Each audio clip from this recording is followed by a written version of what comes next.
Ako si Nemesio Torres, isang retired professor sa Central Luzon State University, kasalukuyang chairman of the board ng CLSU Alumni Association. Ako ngayon ay full-time farmer. Mayroon akong 25 hectares na sinasaka dito sa Santo Domingo, Nueva Ecija at Karatig Bayan.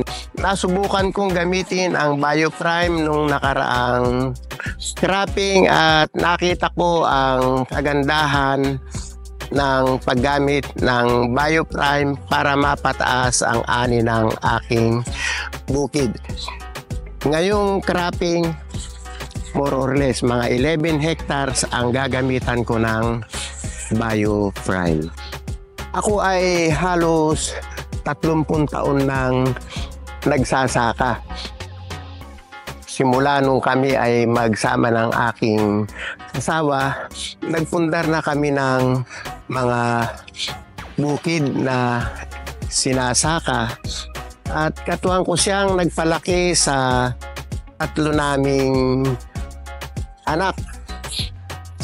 Sila ay graduate lahat ng CLSU Science High School at nag-graduate din sila ng kanilang bachelor degree sa UP Diliman, at yung pangatlo kong anak ay kasalukuyan pa rin nag-aaral sa UP Diliman. Ang dalawa kong anak ay mga lawyer na at sila ay nag-aral nakatapos sa Ateneo Law School at sila ngayon ay mga successful lawyer.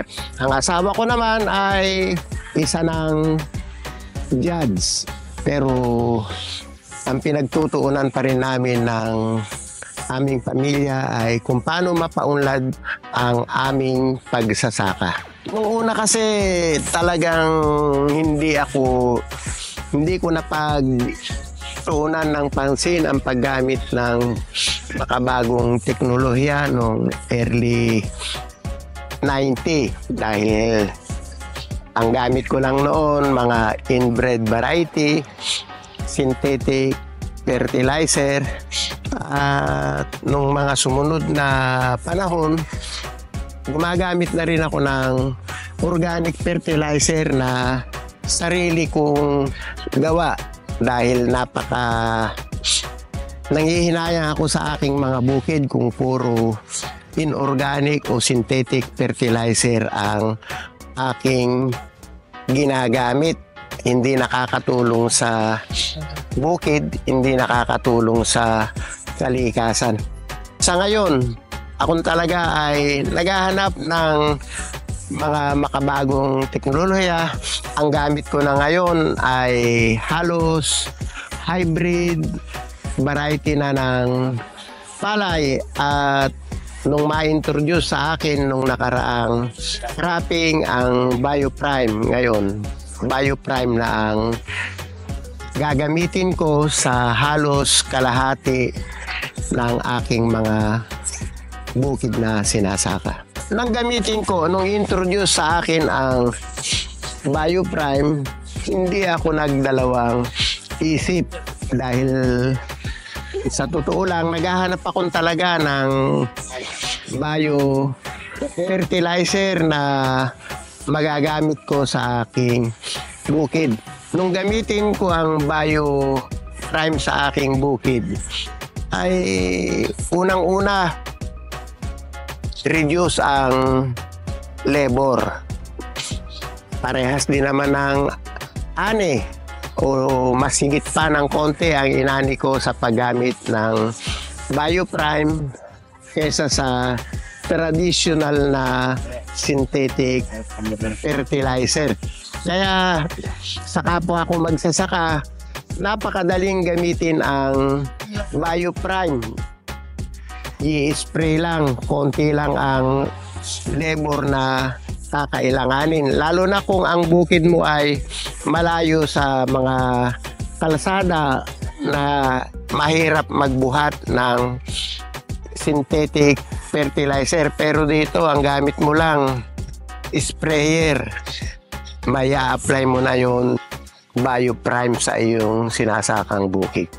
Maganda ang Bioprime. Nasubukan ko na ito. Unang-una, madaling gamitin. Pangalawa, napapataas ang ating ani. Nababawasan ang dependency natin sa synthetic fertilizer. Nakakatulong pa tayo sa kalikasan dahil continuous ang gamit natin ng synthetic fertilizer. Nakikita ko talagang tumitigas yung ating lupa. Nang gamitin ko ang Bioprime sa aking bukid nung nakaraang cropping, nakita ko talaga na malusog yung palay. Pangalawa, nung inani ko ito, maganda ang aking inani. Comparable sa ginamitan ng synthetic fertilizer o humigit pa nga ng isang kaba ng inani ko nang gamitin ko ang Bioprime. Ang labor naman, nakabawas ako ng labor sa paggamit ng Bioprime. Hindi pa nahirapan ang aking mga kasamahan sa bukid. At ang kagandahan pa nito, kahit walang masyadong malalim na tubig ang aking bukirin, pwede mo naman palang i-spray ang Bioprime at epektibo sa aking mga palay.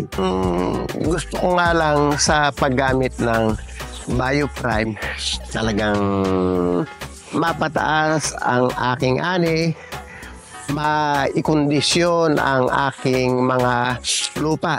Remember, yung lupa dapat buhay para continuous na nakakapagbigay ng magandang ani sa ating mga magsasaka. Actually, yung anak ko ngayon na dalawang lalaki, gusto nilang matutuhan ang pagsasaka at yung makabagong teknolohiya ang gusto nilang malaman, tulad ng paggamit ng Bioprime at saka iba pang bagong teknolohiya sa pagsasaka. Actually, gusto nilang magsaka dahil sa pagsasaka nakatulong nga sa kanila. Seasonal nga lang ang kita sa pagsasaka, pero nakikita nila na maganda ang future ng pagsasaka. Ang masasabi ko sa kabataan ngayon, pag-aralan natin ang mga makabagong teknolohiya para sa pagsasaka. Guns are the days na yung mga traditional na ginagamit natin sa pagsasaka, gumagamit tayo ng puro synthetic fertilizer na lalong nakakasira sa kalidad ng ating mga bukirin. Kaya we have to invest on the use of mga biofertilizer at iba pang makabagong teknolohiya. Ang napansin ko nung gumamit ako ng Bioprime, mas berde pa yung palay noong ito ay aking inaani. Saka ang napansin ko rin, hindi masyadong inatake ng insekto at saka sakit ang aking palay. Nung nakaraang cropping kasi, talagang ang naging problema sa mga palayan natin ay ang hanip. Pero aking bukid, hindi ko napansinan ng paggamit ng hanip. Usually kasi hindi ako gumagamit talaga ng insecticide. Sa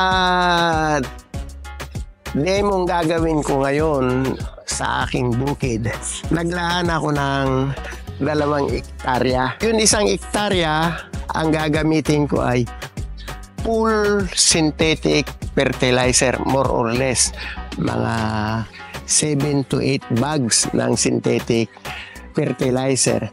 Pero sa 1 hektarya, i-reduce ko sa 50% ang paggamit ng synthetic fertilizer at ang gagamitin ko ay BioPrime.